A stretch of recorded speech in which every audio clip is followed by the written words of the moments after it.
Hello, everyone. It's Silvana again. I know it's been a while since I recorded anything, and this is going to be a little bit different than what I normally record on this channel. So, this channel has always been sort of a vlog for me. I talk about my past, I talk about trips, and things like that. I talk about some plans and things going on in my life and what I've been up to. And lately, what I've been up to deals with this right here. Um, it's a program called Scrivener. And if you're unaware what that is or what it might do, it's a writing program, sort of like Word, but it's meant specifically for people who write novels or other works of that nature. And I would blow it up where you could see it better, but right now it has a work in progress in it, and I'm kind of concerned about showing that on screen because I'm currently in the process of writing, and that's what I wanted to kind of touch on today. Lately, let's pull up some online and we can talk as we go. So, I haven't said in my past vlogs, and I don't know. I'm not going back to find out. I write, or I want to write. I have ideas for stories. I've had them for a long time. I've written a couple poems that got published. I've self-published a novel, a novella really, on the Kindle site. So if you don't know what this is for NaNoWriMo. Now, NaNoWriMo is usually in November. That's what the no means. So it stands for National November Writing Month. So before that actually happens, they have this camp for it. It's done up kind of like a summer camp idea so that you can get a word count, you can get working. And I've been watching some people that write, kind of got me back into writing. So there's one particular story. It's always the one that I want to write first, but for various reasons, it's difficult for me to get into. And I had a version of it going back when I worked at Dell. Now, Dell had a thing in their database where you could write and put it on something called F drive, and other people could read what you were writing.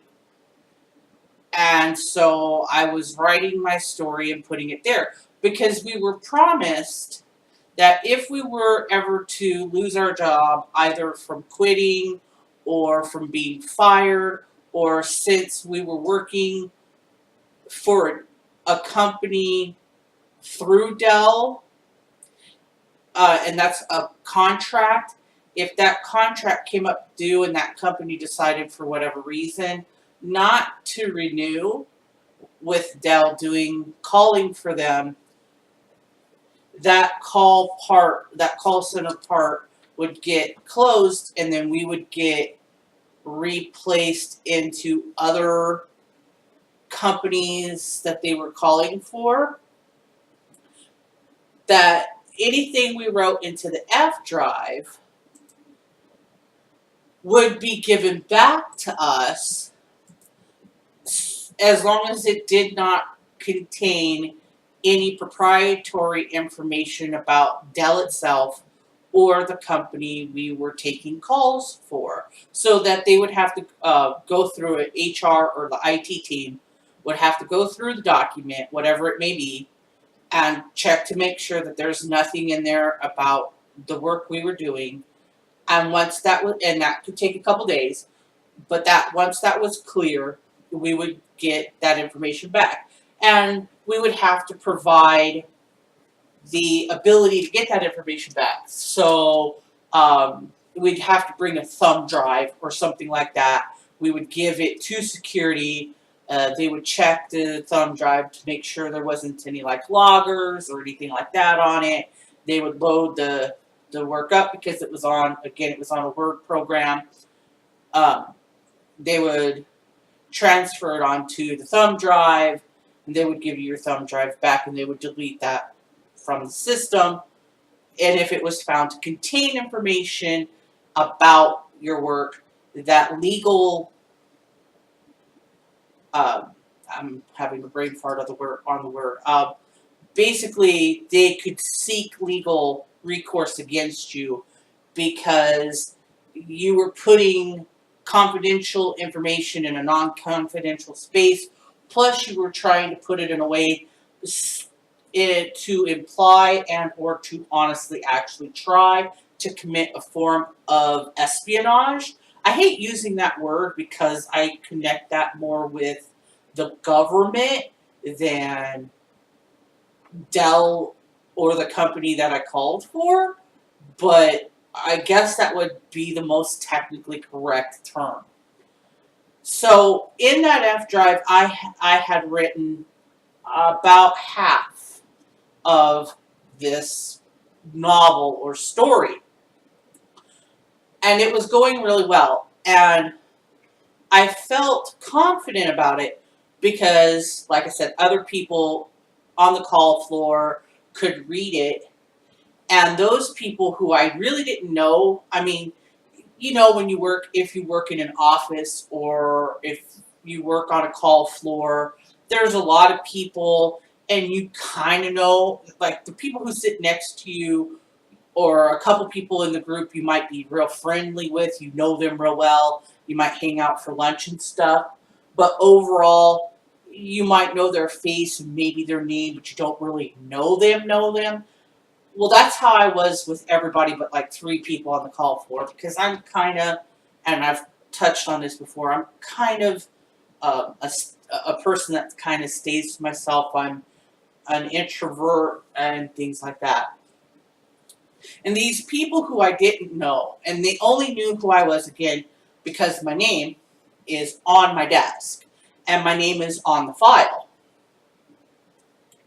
So they would come up to me like on their way out to break or coming in from break or lunch, and they would compliment the story. Or if it had been a couple days or a week or so since I had made any additions to the F drive, because what I would do is I would run the Word program on my computer and save it on my personal, but yeah, the computer I used, it was mine alone, it was my desk. So I might be working on a chapter, but I wouldn't update it to the F drive until I was happy with what I had written and going on to something, a new scene, a new chapter, a new part, whatever was going on. I'm a clean writer in that way. I like to reread and edit and stuff like that. So that when I give my work to someone to edit or redline for me, they're still doing work for me. They're making sure the prose is good and the flow is good and everything makes sense and it sounds good and it's compelling, the kind of stuff I don't judge well because it's my own writing. It's hard to judge that for yourself. I like it, of course, but it's mine. So, you know, they don't really have to worry so much about tense and spelling and punctuation, things like that. But these people would come up to me and they'd tell me it's really good, they really like it, or if it had been a little bit, hey, when are you going to write the next part? I really want to know what happens next.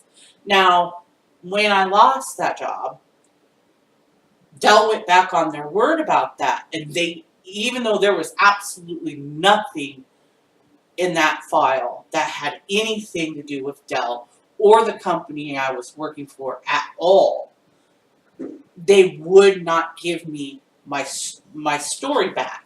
And when that happened, I really hit a wall. With the writing in general for the story, I never have what I would classify as writer's block. I've always understood writer's block to be I'm writing my story and I'm blocked because I don't know what happens next. I do not have that problem. I know exactly what happens to everybody from beginning to end on every one of these stories that are in my mind.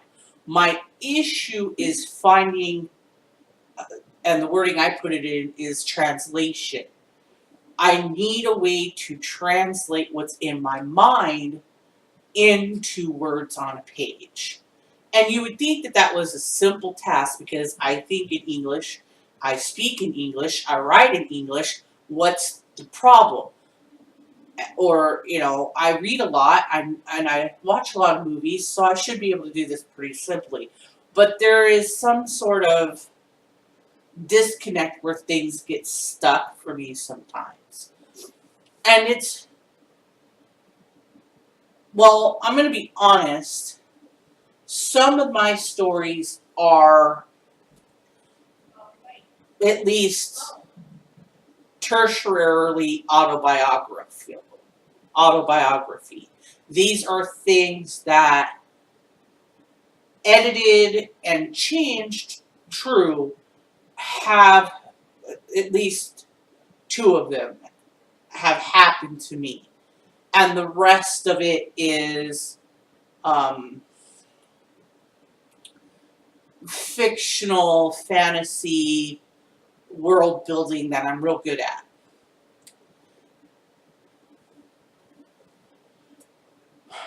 So when I lost my job at Dell and I didn't get my story back, I kind of hit this wall of I can't write.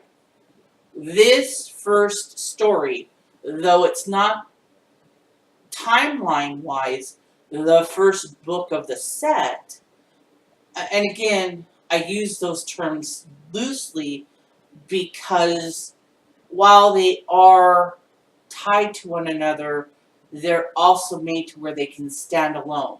You can read them and see the connection, and yet if you just read one and not any of the rest of them, you're not missing anything, and you don't have to read them in any particular order to understand what's going on with the characters in that book, because the characters in that book are different than the characters in a different book. So, like, instead of it being Harry Potter, where Harry Potter, you do have to kind of read the other books. So, like, you can't pick up book 6 in Harry Potter and read just it. I mean, you could, the story is there, but you would be lost to who some of these characters are or their role to one another because you don't have that history. Dark Tower with Stephen King is another one of those. You could pick up Wizard and Glass and just read it by itself and be mostly okay, but you would be missing some of the stuff of the interactions between some of the major characters. On the other hand of that, my stories, I feel, are more like Anne Rice's vampire sets. Well, yeah, kinda, because you have the well, we'll take the two that it's 3 books, 2 movies that have crossed that plane. Interview with the Vampire, Lestat, and Queen of the Damned. There are characters that cross over those 3 books. Lewis, Lestat, Armand, Akasha in the last 2. But you could read just Interview alone, and it would be perfectly fine. You don't need the rest of it. You could pick up the Vampire Lestat without reading anything else, and it stands perfectly fine on its own. The Queen of the Damned, a little less so. The other books fall in between those. Like Body Thief is also kind of a continuation of that set, but like Merrick or Armand stand by themselves. They named some characters you know, and so knowing those characters from those other books just enrich that, but you don't really need it to know what's going on between the main character in the book you're in and that character. So Lewis and Lestat, if you read Interview, you get a real taste for who Lewis is, because it's more Lewis's book. And then the Vampire Lestat is, you get a real good taste for who Lestat is, because that's Lestat's book and his point of view and a lot of stuff of his background that you don't know.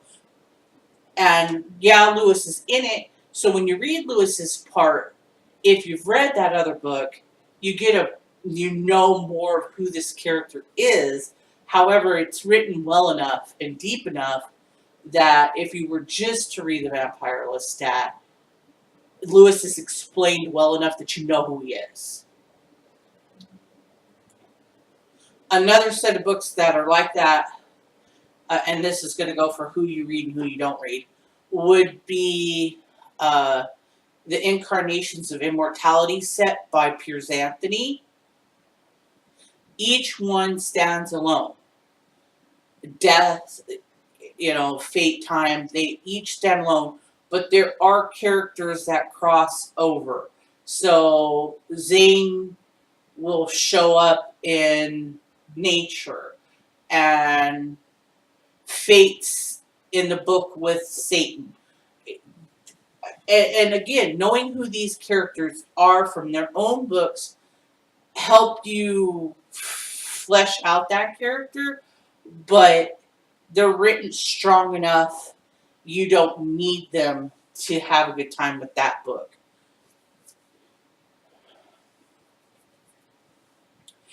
And that's how I'm trying to make these, where the story I'm at can be by itself. You don't have to read the ones before it or the ones after it.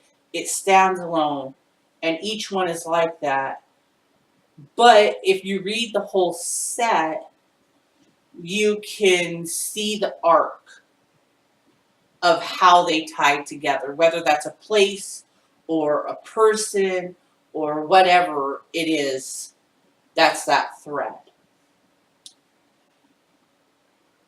But this first story is always the quote-unquote first for me, because it's tied so personally to me. Because of all the stories I'm telling, it's the most autobiographical, although it is so changed and edited that I'm not sure that people who were actually part of that life would actually know that it's about that. And I did that. I guess I'll explain a little why I did that. There's some unsavourable things, if you've watched my past videos or you want to go watch them, feel free, that have happened in my past that I don't hide from those who know me well.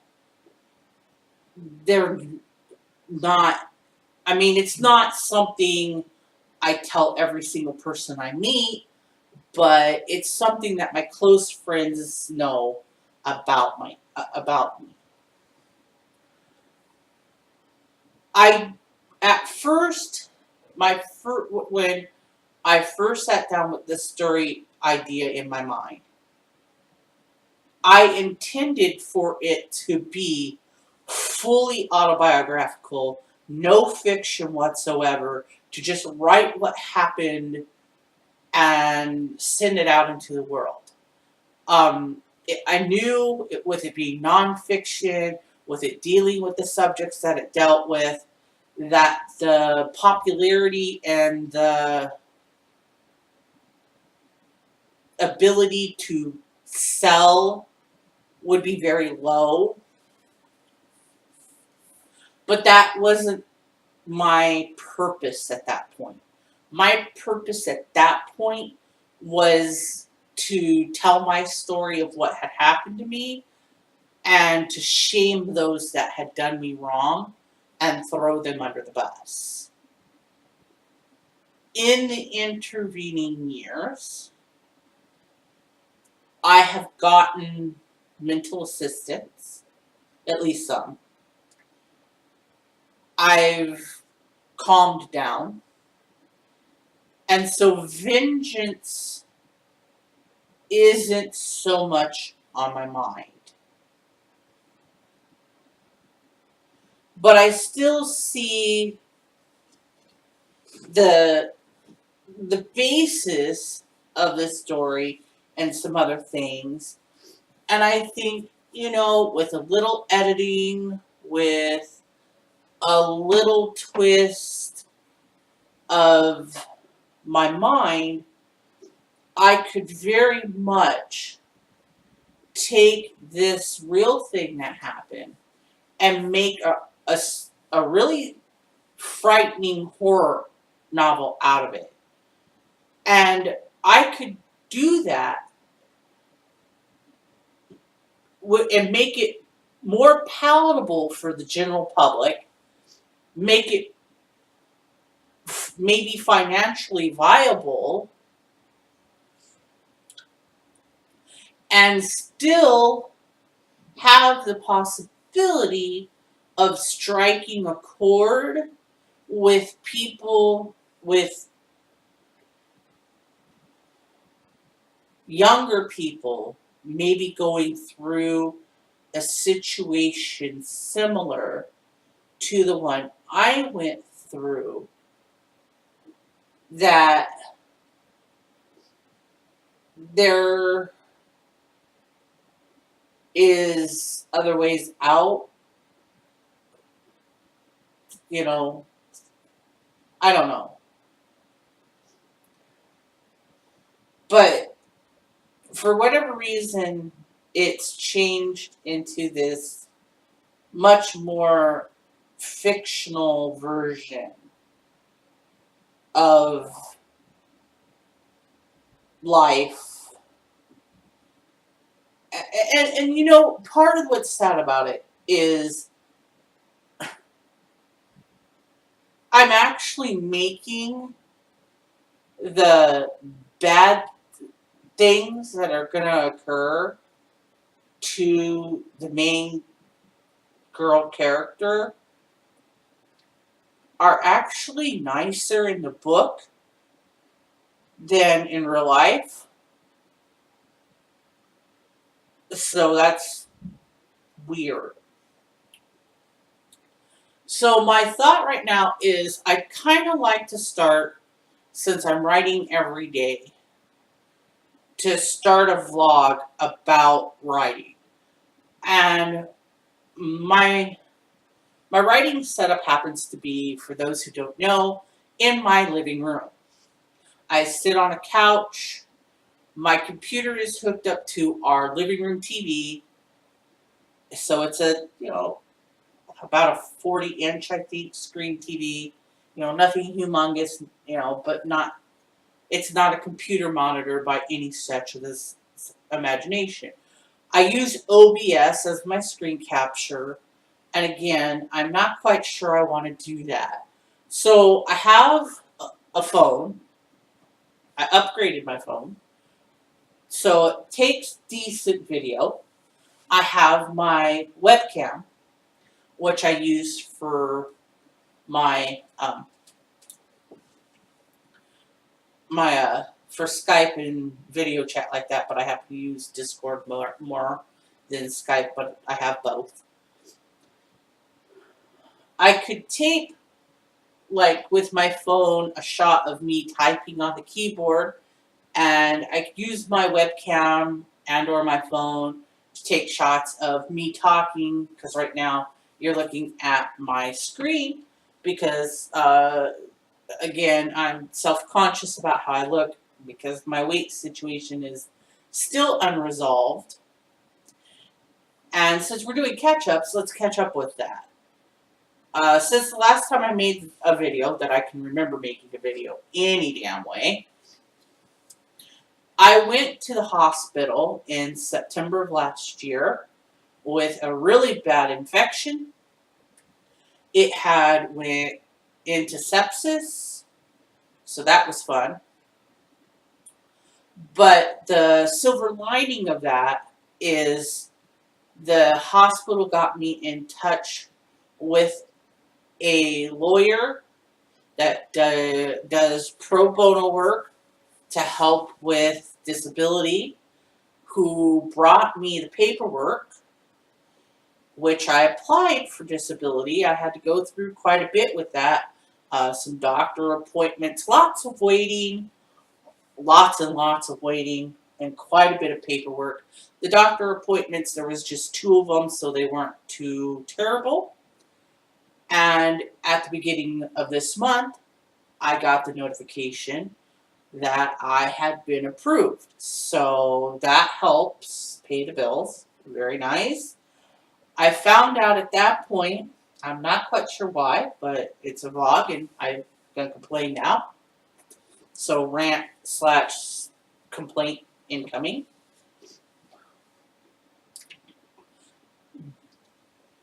Disability does not come with medical insurance. You would think that it would. It would make sense that it would, since, you're sick and can't work, so you should need some sort of something to help that sickness. I mean, A plus B to me equals C, but that is not the case. Disability does have medical coverage. I don't know what it's called off the top of my head. I know what it's not called. We're going to get there in a minute. But you can't get it until you have been on disability for 2 years. Now, once they investigated all my medical stuff from the hospital, I went to a psychiatrist or psychoanalyst or whatever, and I went to a doctor about my knee.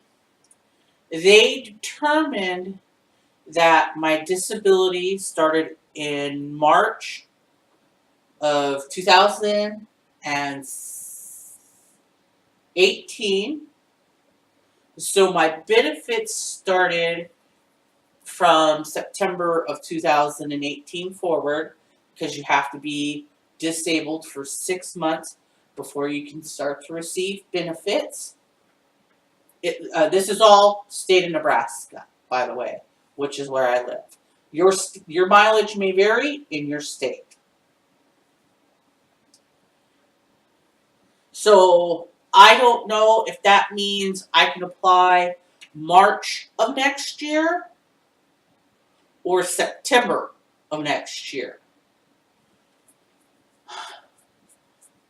So when I was talking to my representative from disability about medical coverage and found out, oh hey, you don't get none of that, they told me to apply for Medicaid.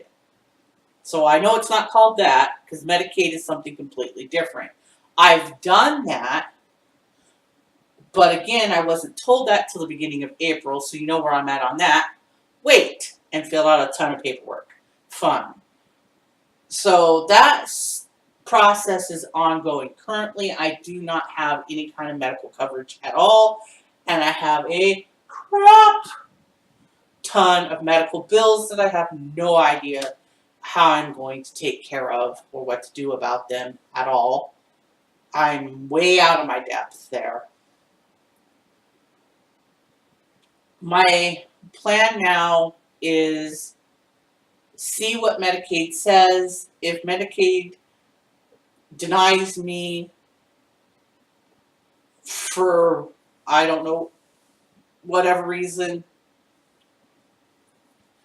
at that point I'm going to have to figure out how to price, for lack of a better word, over the counter insurance, because I definitely need medical going forward. And then I will clarify with SSA, can I apply for their medical in March, which is 2 years after they declared me to be disabled and said I was approved from, or do I have to wait till September when my benefits started? But that's what's going on with that. So, you know, I'm happy that disability approved me. Now, I was told from other people that there would be some sort of limitation of if I could work, how many hours a week or month I could work, or how much money I could make. Even if I wasn't working, how much money I could or could not have in a bank account or a checking account, a savings account, and none of that information was in the paperwork from SSA with my approval. So I don't know if that means it doesn't exist or it just wasn't included in that information, and I still need to get in touch with them again to find that out. I'm waiting on that because I'm waiting for Medicaid to make up their decision so I can make just one phone call and ask all those questions at once.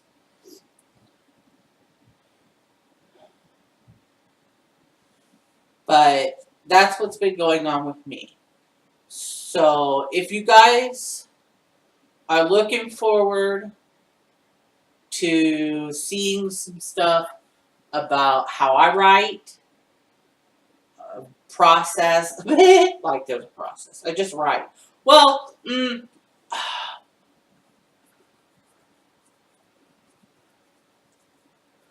I don't know if I could figure out a way to hide the words.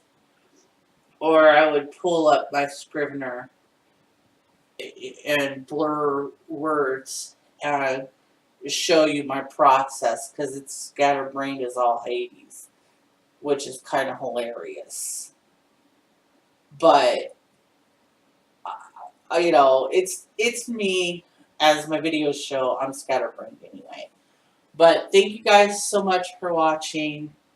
I'm gonna try to make this at least once a week now. For now, I'm hoping for more often than that, but we'll just have to wait and see. You guys have a great day, and see you next time.